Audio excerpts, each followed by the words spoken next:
নমস্কার বন্ধুরা, আমি চন্দ্রিকা আর আমার চ্যানেল গল্প ও কবিতার জন্যতে তোমাদের সকলকে স্বাগত। আজকে আমি তোমাদেরকে আমার খুব প্রিয় একটা ছোট গল্প, মহেশ শরৎচন্দ্র চট্টোপাধ্যায়ের লেখা, সেটা শোনাতে চলেছি। গল্পটা আমার খুব কাছের, আর আমি ছোটোবেলা থেকে গল্পটা অনেকবারই শুনেছি, পড়েছি।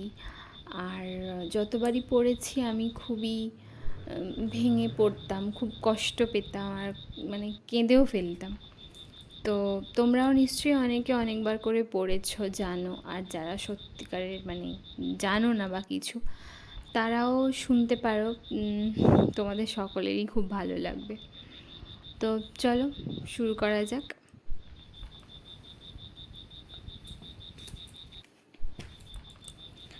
গ্রামের নাম কাশীপুর।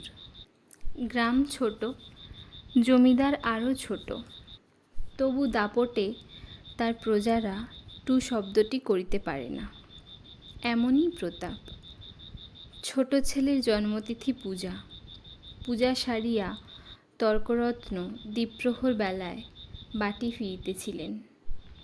বৈশাখ শেষ হইয়া আসে, কিন্তু মেঘের ছায়াটুকু কোথাও নেই। অনাবৃষ্টির আকাশ হইতে যেন আগুন ঝরিয়া পড়িতেছে। সম্মুখের দিগন্তজোড়া মাঠখানা জ্বলিয়া পুড়িয়া ফুটিফাটা হইয়া আছে, আর সেই লক্ষ্য ফাটল দিয়া ধরিত্রীর বুকের রক্ত নিরন্তর ধোঁয়া হইয়া উড়িয়া যাইতেছে। অগ্নিশিখার মতো তাহাদের সর্পিল ঊর্ধ্বগতির প্রতি চাহিয়া থাকিলে মাথা ঝিমঝিম করে, যেন নেশা লাগে। ইহারই সীমানায় পথের ধারে গফুরজোলার বাড়ি। তাহার মাটির প্রাচীর পড়িয়া গিয়া প্রাঙ্গণ আসিয়া পথে মিশিয়াছে, এবং অন্তঃপুরের লজ্জা সম্ভ্রম প্রতীকের করুণায় আত্মসমর্পণ করিয়া নিশ্চিন্ত হইয়াছে।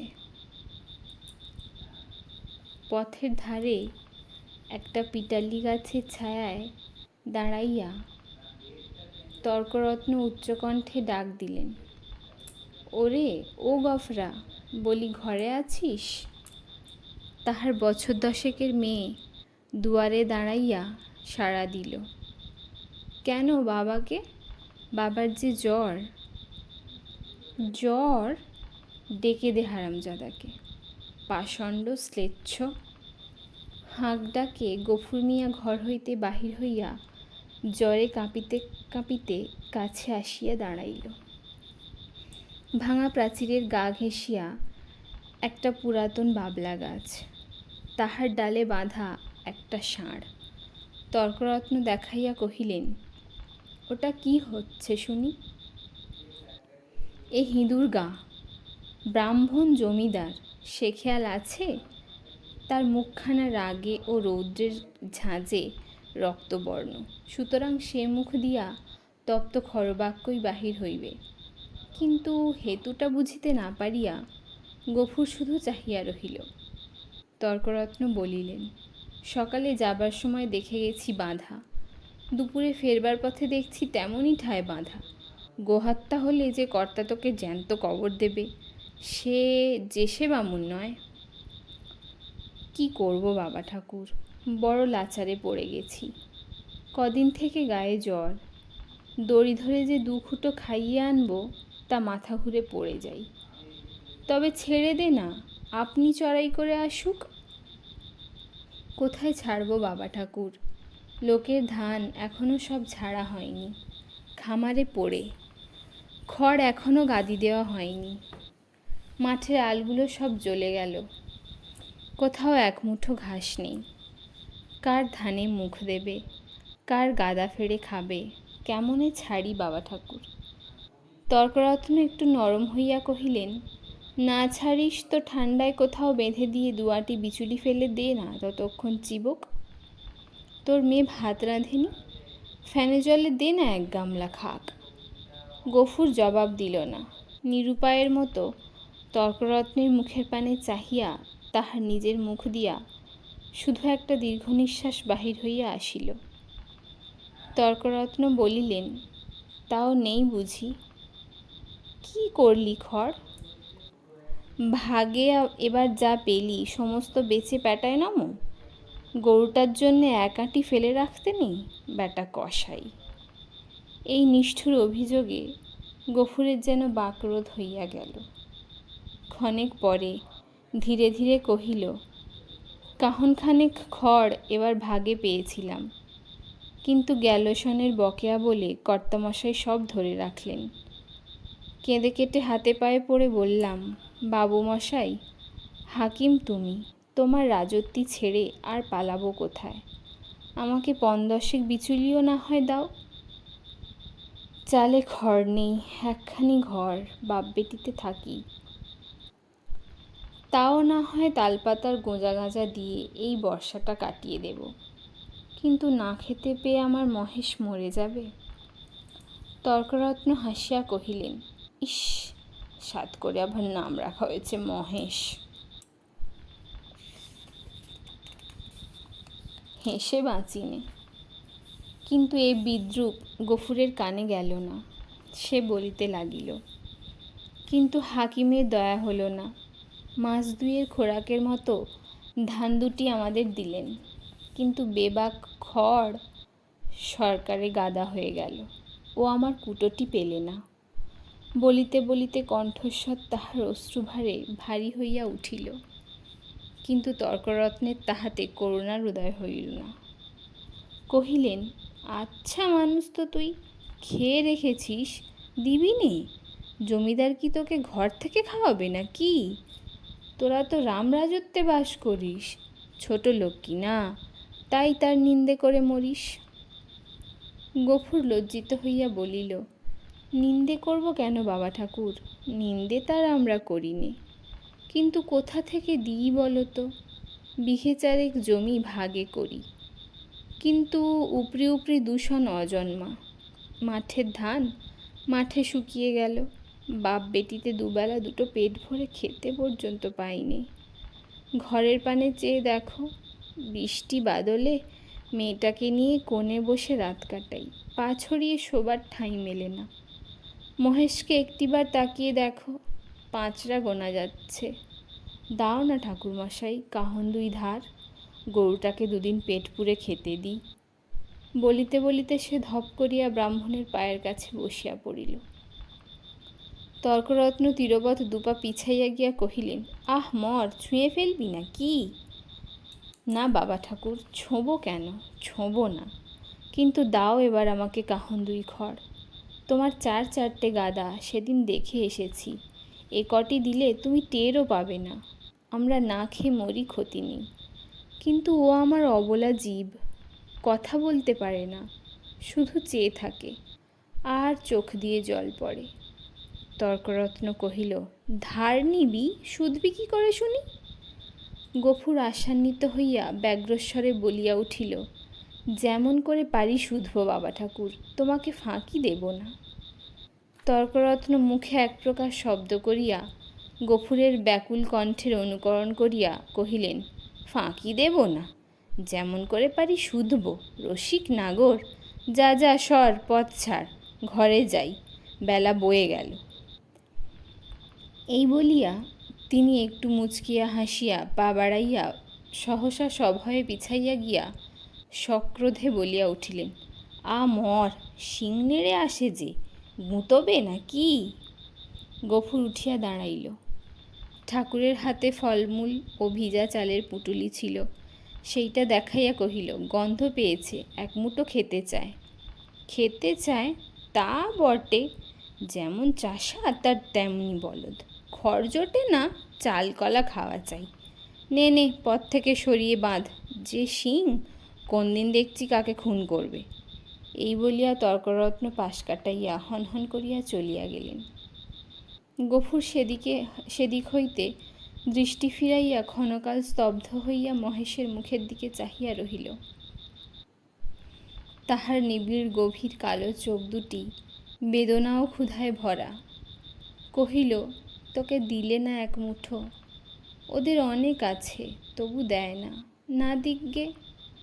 তাহার গলা বুঝিয়া আসিল, তারপরে চোখ দিয়া টপ টপ করিয়া জল পড়িতে লাগিল।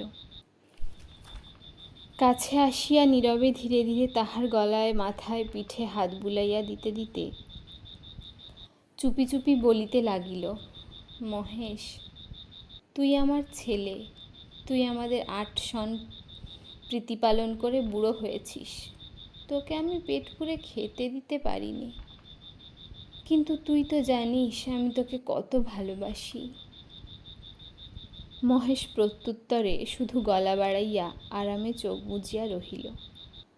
গফুর চোখের জল গরুটার পিঠের উপর রগড়াইয়া মুছিয়া ফেলিয়া তেমনি অস্ফুটে কহিতে লাগিল, জমিদার তোর মুখের খাবার কেড়ে নিলে, শ্মশান ধারে গাঁয়ের যে গোচরটুকু ছিল তাও পয়সার লোভে জমা বিলি করে দিলে।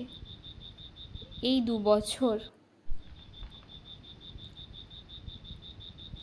তোকে কেমন করে বাঁচিয়ে রাখি বল? ছেড়ে দিলে তুই পরের গাদা ফেরে খাবি, মানুষের কলা গাছে মুখ দিবি, তোকে নিয়ে আমি কি করি? গায়ে আর তোর জোর নেই, দেশের কেউ তোকে চায় না, লোকে বলে তোকে গোহাটায় বেচে ফেলতে। কথাটা মনে মনে উচ্চারণ করিয়াই আবার তাহার 2 চোখ বহিয়া টপ টপ করিয়া জল পড়িতে লাগিল। হাত দিয়া মুছিয়া ফেলিয়া গফুর একবার এদিকে ওদিকে চাহিল, তারপরে ভাঙা ঘরের পিছন হইতে কতকটা পুরনো বিবর্ণ খড় আনিয়া মহেশের মুখের কাছে রাখিয়া দিয়ে আস্তে আস্তে কহিল, নে, শিগগির করে একটু খেয়ে নে বাবা, দেরি হলে আবার। বাবা? কেন মা? ভাত খাবে, এসো। এই বলিয়া আমিনা ঘর হইতে দুয়ারে আসিয়া দাঁড়াইল। এক মুহূর্ত চাহিয়া থাকিয়া কহিল, মহেশকে আবার চাল ফেরে খড় দিয়েছ বাবা? ঠিক এই ভয়েই সে করিতেছিল। লজ্জিত হইয়া বলিল, পুরনো পচা খড় মা, আপনিই ঝরে যাচ্ছিল। আমি যে ভেতর থেকে শুনতে পেলাম বাবা, তুমি টেনে বার করছো। না মা, ঠিক টেনে নয় বটে, কিন্তু দেয়ালটা যে পড়ে যাবে বাবা। গফুর চুপ করিয়া রহিল। একটিমাত্র ঘর ছাড়া যে আর সবই গেছে, এবং এমন ধারা করিলে আগামী বর্ষায় ইহাও টিকিবে না, এ কথা তাহার নিজের চেয়ে আর কে বেশি জানে। অথচ এই উপায়েই বা কটা দিন চলে। মেয়ে কহিল, হাত ধুয়ে ভাত খাবে, এসো বাবা, আমি বেড়ে দিয়েছি। গফুর কহিল, ফ্যানটুকু দে তো মা, একেবারে খাইয়ে দিয়ে যাই। ফ্যান যে আজ নেই বাবা, হাঁড়িতেই মরে গেছে। নেই? গফুর নীরব হইয়া রহিল। দুঃখের দিনে এটুকুও যে নষ্ট করা যায় না, এই 10 বছরের মেয়েটাও তাহা বুঝিয়াছে। হাত ধুইয়া সে ঘরের মধ্যে গিয়া দাঁড়াইল। একটা পিতলের থালায় পিতার শাকন্য সাজাইয়া দিয়া কন্যা নিজের জন্য একখানি মাটির শানকিতে ভাত বাড়িয়া লইয়াছে। চাহিয়া চাহিয়া গফুর আস্তে আস্তে কহিল, আমিনা, আমার গায়ে যে আবার শীত করে মা, জ্বর গায়ে খাওয়া কি ভালো? আমিনা উদ্বিগ্ন মুখে কহিল, কিন্তু তখন যে বললে বড় খিদে পেয়েছে। তখন হয়তো জ্বর ছিল না মা, তাহলে তুলে রেখে দিই, সাঁঝের বেলায় খেও। গফুর মাথা নাড়িয়া বলিল, কিন্তু ঠান্ডা ভাত খেলে যে অসুখ বাড়বে আমিনা। আমিনা কহিল, তবে? গফুর কত কি যেন চিন্তা করিয়া হঠাৎ এই সমস্যার মীমাংসা করিয়া ফেলিল। কহিল, এক কাজ কর না মা, মহেশকে না হয় ধরে গিয়ে দিয়ে আয়, তখন রাতের বেলা আমাকে এক মুঠো ফুটিয়ে দিতে পারবি নে আমিনা? প্রত্যুত্তরে আমিনা মুখ তুলিয়া ক্ষণকাল চুপ করিয়া পিতার মুখের প্রতি চাহিয়া রহিল। তারপরে মাথা নিচু করিয়া ধীরে ধীরে ঘাড় নাড়িয়া কহিল, পারব বাবা। গফুরের মুখ রাঙা হইয়া উঠিল। পিতা ও কন্যার মাঝখানে এই যে একটুখানি ছলনার অভিনয় হইয়া গেল, তাহা এই দুটি প্রাণী ছাড়া আরও একজন বোধ করি অন্তরিক্ষে থাকিয়া লক্ষ্য করিলেন। 5-7 দিন পরে একদিন পীড়িত গফুর চিন্তিত মুখে দাওয়ায় বসিয়াছিল। তাহার মহেশ কাল হইতে এখনো পর্যন্ত ঘরে ফিরে নাই। নিজে সে শক্তিহীন, তাই আমিনা সকাল হইতে সর্বত্র খুঁজিয়া বেড়াইতেছে। পরন্ত বেলায় সে ফিরিয়া আসিয়া বলিল, শুনেছ বাবা, মানিক ঘোষেরা মহেশকে আমাদের থানায় দিয়েছে। গফুর কহিল, দূর পাগলি। হ্যাঁ বাবা, সত্যি। তাদের চাকর বললে, তোর বাপকে বলগে যা দরিয়াপুরের খোঁয়াড়ে খুঁজতে। কি করেছিল সে? তাদের বাগানে ঢুকে গাছপালা নষ্ট করেছে বাবা। গফুর স্তব্ধ হইয়া বসিয়া রহিল। মহেশের সম্বন্ধে সে মনে মনে বহু প্রকার দুর্ঘটনা কল্পনা করিয়াছিল, কিন্তু এ আশঙ্কা ছিল না। সে যেমন নিরীহ তেমনই গরিব, সুতরাং প্রতিবেশী কেহ তাহাকে এত বড় শাস্তি দিতে পারে এ ভয় তাহার হয় নাই। বিশেষত মানিক ঘোষ, গোব্রাহ্মণে ভক্তি তাহার এ অঞ্চলে বিখ্যাত। মেয়ে কহিল, বেলা যে পড়ে এলো বাবা, মহেশকে আনতে যাবে না? গফুর বলিল, না। কিন্তু তারা যে বললে 3 দিন হলেই পুলিশের লোক তাকে গোহাটায় বেচে ফেলবে। গফুর কহিল, ফেলুক গে। গোহাটা বস্তুটার যে ঠিক কি আমিনা তাহা জানিত না, কিন্তু মহেশের সম্পর্কে ইহার উল্লেখ মাত্রই তাহার পিতা যে কিরূপ বিচলিত হইয়া উঠিত ইহা সে বহুবার লক্ষ্য করিয়াছে। কিন্তু আজ সে আর কোনো কথা না কহিয়া আস্তে আস্তে চলিয়া গেল। রাত্রের অন্ধকারে লুকাইয়া গফুর বংশীর দোকানে আসিয়া কহিল, খুড়ো, একটা টাকা দিতে হবে। এই বলিয়া সে তাহার পিতলের থালাটি বসিবার মাচার নিচে রাখিয়া দিল। এই বস্তুটির ওজন ইত্যাদি বংশীর সুপরিচিত। বছর 2 মধ্যে সে 12-5 ইহাকে বন্ধক রাখিয়া একটি করিয়া টাকা দিয়াছে। অতএব আজ আপত্তি করিল না।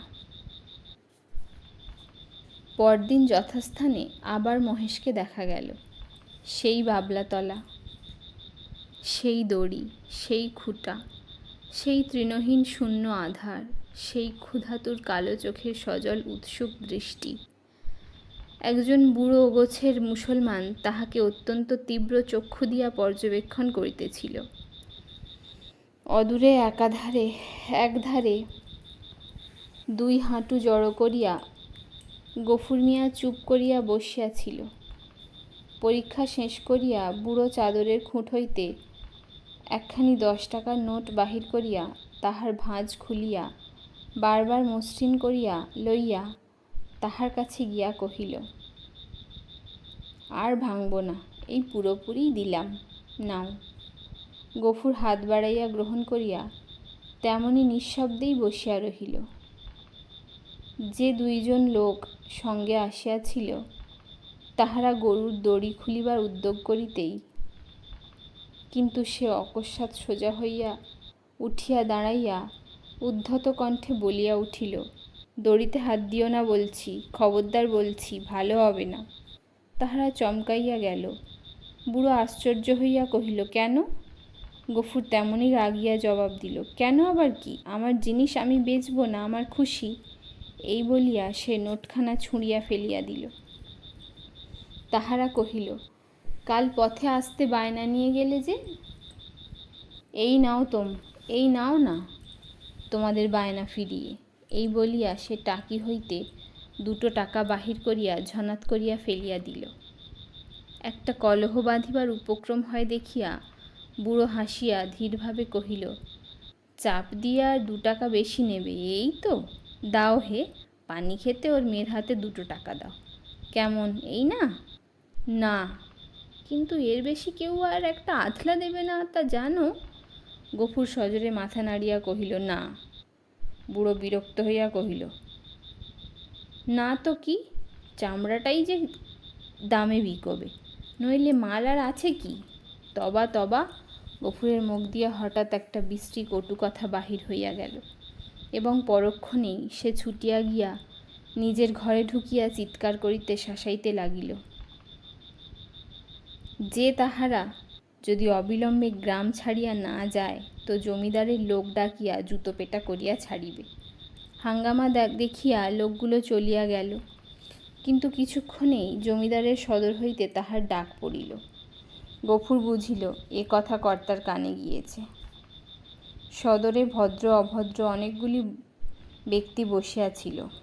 শিবুবাবু চোখ রাঙা করিয়া কহিলেন, গোফরা, তোকে যে আমি কি সাজা দেব ভেবে পাইনি। কোথায় বাস করে আছিস জানিস? গফুর হাত জোর করিয়া কহিল, জানি। আমরা খেতে পাইনি, নইলে আজ আপনি যা জরিমানা করতেন তা আমি না করতাম না। সকলেই বিস্মিত হইল। এই লোকটাকে জেদি আর বদমেজাজি বলিয়াই তাহারা জানিত। সে কাঁদো কাঁদো হইয়া কহিল, এমন কাজ আর কখনো করব না কর্তা। এই বলিয়া সে নিজের দুই হাত দিয়া নিজের দুই কান মলিল এবং প্রাঙ্গণের একদিক হইতে আর একদিক পর্যন্ত নাক্ষত দিয়া উঠিয়া দাঁড়াইল। শিবুবাবু সদয় কণ্ঠে কহিলেন, আচ্ছা, যা যা হয়েছে, আর কখনো এসব মতিবুদ্ধি করিস নে। বিবরণ শুনিয়া সকলেই কণ্টকিত হইয়া উঠিলেন এবং এ মহাপাতক যে শুধু কর্তার পুণ্যপ্রভাবে ও শাসন ভয়েই নিবারিত হইয়াছে সে বিষয়ে কাহারও সংশয়মাত্র রহিল না। তর্করত্ন উপস্থিত ছিলেন। তিনি গো শব্দের শাস্ত্রীয় ব্যাখ্যা করিলেন এবং যে জন্য এই ধর্মজ্ঞানহীন শ্লেচ্ছ জাতিকে গ্রামের ত্রিসীমানায় বসবাস করিতে দেওয়া নিষিদ্ধ তাহা প্রকাশ করিয়া সকলের জ্ঞাননেত্র বিকশিত করিয়া দিলেন। গফুর একটা কথার জবাব দিল না।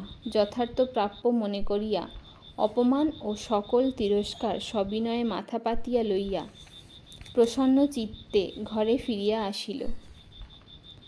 প্রতিবেশীদের গৃহ হইতে ফ্যান চাইয়া আনিয়া মহেশকে খাওয়াইল এবং তাহার গায়ে, মাথায় ও শিঙে বারংবার হাত বুলাইয়া অস্ফুটে কত কথাই বলিতে লাগিল। জ্যৈষ্ঠ শেষ হইয়া আসিল।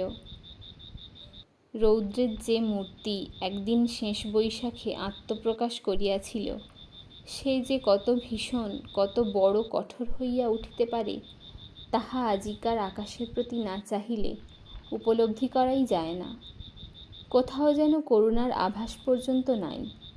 কখনো এ রূপের লেশমাত্র পরিবর্তন হইতে পারে, আবার কোন দিন এ আকাশ মেঘ ভরে স্নিগ্ধ সজল হইয়া দেখা দিতে পারে।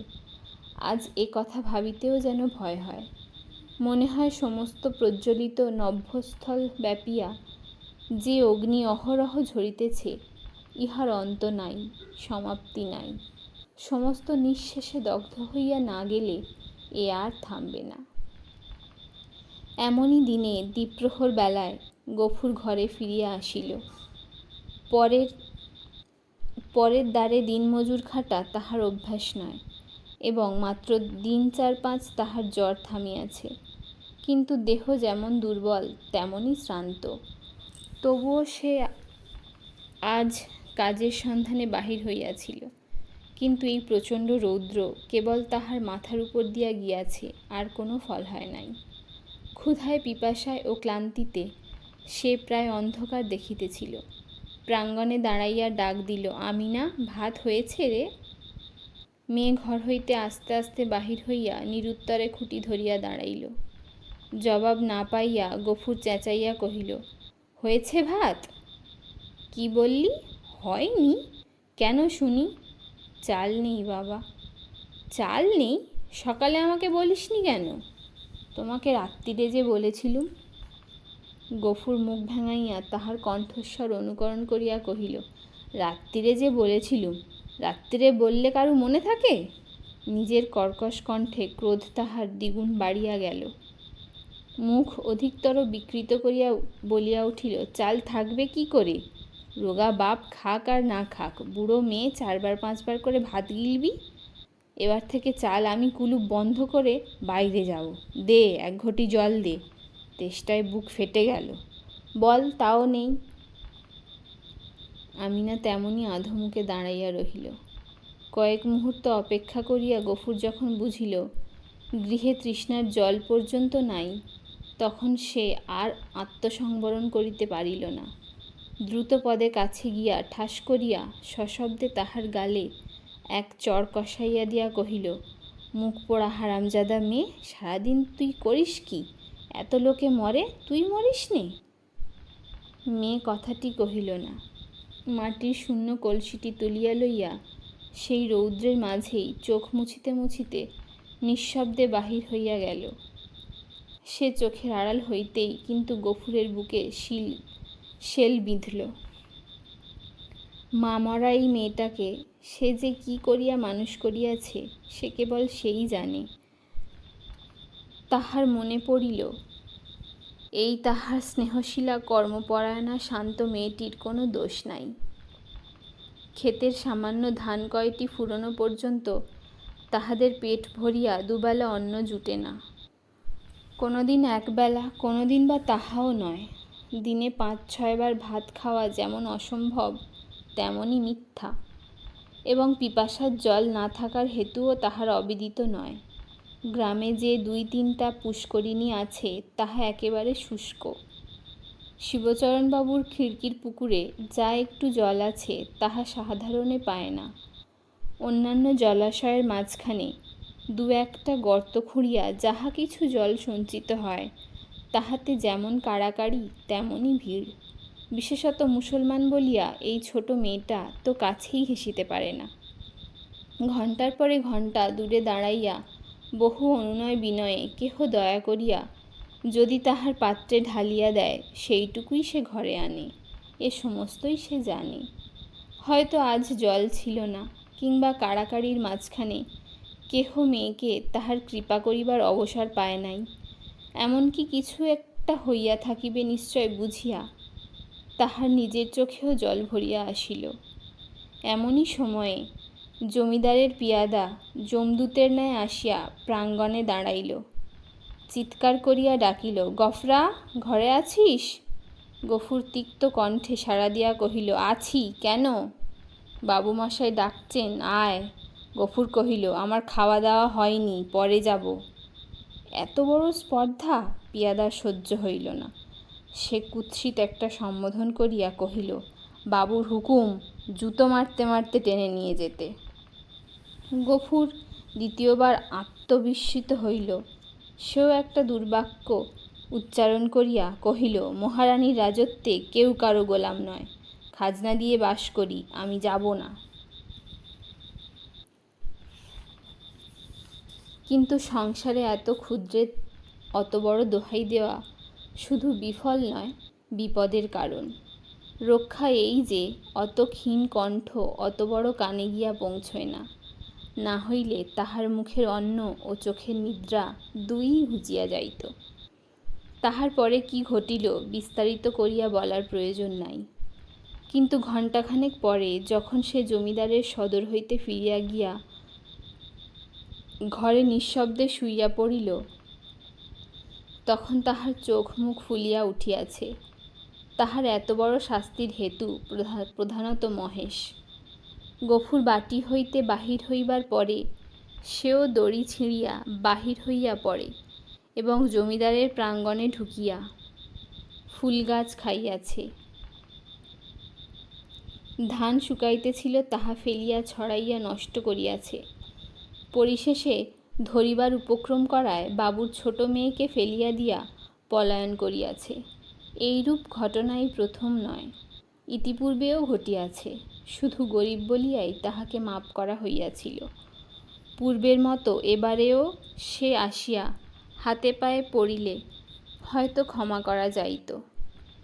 কিন্তু সে যে কর দিয়া বাস করে বলিয়া, কাহারও গোলাম নয় বলিয়া প্রকাশ করিয়াছে, প্রজার মুখের এত বড় স্পর্ধা জমিদার হইয়া শিবচরণবাবু কোনো মতেই সহ্য করিতে পারেন নাই। সেখানে সে প্রহার ও লাঞ্ছনার প্রতিবাদ মাত্র করে নাই, সমস্ত মুখ বুজিয়া সহিয়াছে।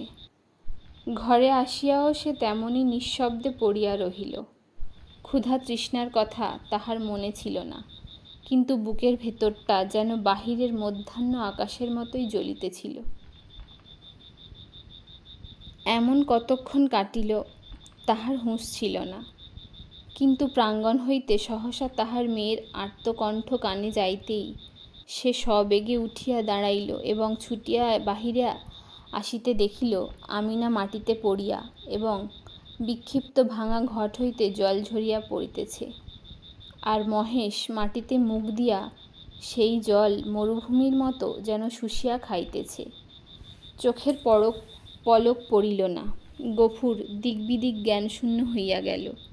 মেরামত করিবার জন্য কাল সে তাহার লাঙলের মাথাটা খুলিয়া রাখিয়াছিল, তাহাই 2 হাতে গ্রহণ করিয়া সে মহেশের অবনত মাথার উপরে সজোরে আঘাত করিল। একটিবার মাত্র মহেশ মুখ তুলিবার চেষ্টা করিল, তাহার পরেই তাহার অনাহার ক্লিষ্ট শীর্ণ দেহ ভূমিতলে লুটাইয়া পড়িল। চোখের কোণ বাহিয়া কয়েক বিন্দু অশ্রু ও কান বাহিয়া কয়েক ফোঁটা রক্ত গড়াইয়া পড়িয়া গেল। বার 2 সমস্ত শরীরটা তাহার থরথর করিয়া কাঁপিয়া উঠিল। তারপরে সম্মুখ ও পশ্চাতের পা দুটা তাহার যতদূর যায় প্রসারিত করিয়া দিয়া মহেশ শেষ নিঃশ্বাস ত্যাগ করিল। আমিনা কাঁদিয়া উঠিয়া বলিল, কি করলে বাবা, আমাদের মহেশ যে মরে গেল। গফুর নড়িল না, জবাব দিল না, শুধু নির্বিশেষ চক্ষে আর একজোড়া নিমেষহীন গভীর কালো চক্ষের পানে চাহিয়া পাথরের মতো নিশ্চল হইয়া রহিল। ঘণ্টা 2-এর মধ্যে সংবাদ পাইয়া গ্রামান্তের মুচির দল আসিয়া জুটিল। তাহারা বাঁশে বাঁধিয়া মহেশকে ভাগাড়ে লইয়া চলিল। তাহাদের হাতে ধারালো চকচকে ছুরি দেখিয়া গফুর শিহরিয়া চক্ষু মুদিল, কিন্তু একটা কথাও কহিল না। পাড়ার লোকে কহিল, তর্করত্নের কাছে ব্যবস্থা নিতে জমিদার লোক পাঠিয়েছেন। প্রাচীর তীরের খরচ জোগাড় করতে এবার তোকে ভিটে না বেচতে হয়। গফুর এ সকল কথারও উত্তর দিল না। 2 হাঁটুর উপর মুখ রাখিয়া ঠায় বসিয়া রহিল। অনেক রাত্রে গফুর মেয়েকে তুলিয়া কহিল, আমিনা, চল আমরা যাই। সে দাওয়ায় ঘুমাইয়া পড়িয়াছিল। চোখ মুছিয়া উঠিয়া বসিয়া কহিল, কোথায় বাবা? গফুর কহিল, ফুলবেড়ের চটকলে কাজ করতে। মেয়ে আশ্চর্য হইয়া চাহিয়া রহিল। ইতিপূর্বে অনেক দুঃখেও পিতা তাহার কলে কাজ করিতে রাজি হয় নাই। সেখানে ধর্ম থাকে না, মেয়েদের ইজ্জত আব্রু থাকে না, এ কথা সে বহুবার শুনিয়াছে। গফুর কহিল, দেরি করিস নে মা, চল, অনেক পথ হাঁটতে হবে। আমিনা জল খাইবার ঘটি ও পিতার ভাত খাইবার পিতলের থালাটি সঙ্গে লইতেছিল। গফুর নিষেধ করিল, ওসব থাক মা, ওতে আমার মহেশের পাচির তীর হবে। অন্ধকার গভীর নিশীথে সে মেয়ের হাত ধরিয়া বাহির হইল। এ গ্রামে আত্মীয় কেহ তাহার ছিল না, কাহাকেও বলিবার কিছু নাই। আঙিনা পার হইয়া পথের ধারে সেই বাবলাতলায় আসিয়া সে থমকিয়া দাঁড়াইয়া সহসা হু হু করিয়া কাঁদিয়া উঠিল। নক্ষত্র খচিত কালো আকাশে মুখ তুলিয়া বলিল, আল্লাহ, আমাকে যত খুশি সাজা দিও, কিন্তু মহেশ আমার তেষ্টা নিয়ে মরেছে। তার চরে খাবার এতটুকু জমি কেউ রাখেনি। যে তোমার দেওয়া মাঠের ঘাস, তোমার দেওয়া তেষ্টার জল তাকে খেতে দেয়নি, তার কসুর তুমি যেন কখনো মাপ করো না।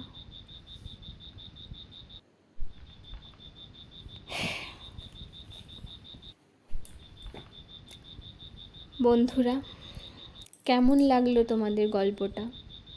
অবশ্যই কমেন্ট সেকশানে গিয়ে আমাকে জানিও। গল্পটা আমার খুব কাছের, তোমাদেরকে প্রথমেই বলেছি। আর গল্পটা পড়তে পড়তে সত্যিই আমার চোখ দিয়ে এখনো পর্যন্ত জল চলে এসছে। আমি আশা করি যে তোমাদের সত্যি খুব ভালো লাগবে আর তোমাদের মনকেও ছুঁয়ে যাবে। আর যা কিছুই ভুল ত্রুটি হয়েছে গল্পটা পড়তে পড়তে তোমরা নিজ গুণে ক্ষমা করে দিও। আর যদি তোমাদের ভালো লাগে লাইক করো আর আমার চ্যানেলটা সাবস্ক্রাইব করো আর আমাকে উৎসাহিত করো। তাহলে আমি তোমাদেরকে আরও ভালো ভালো গল্প পড়ে শোনাতে চেষ্টা করব।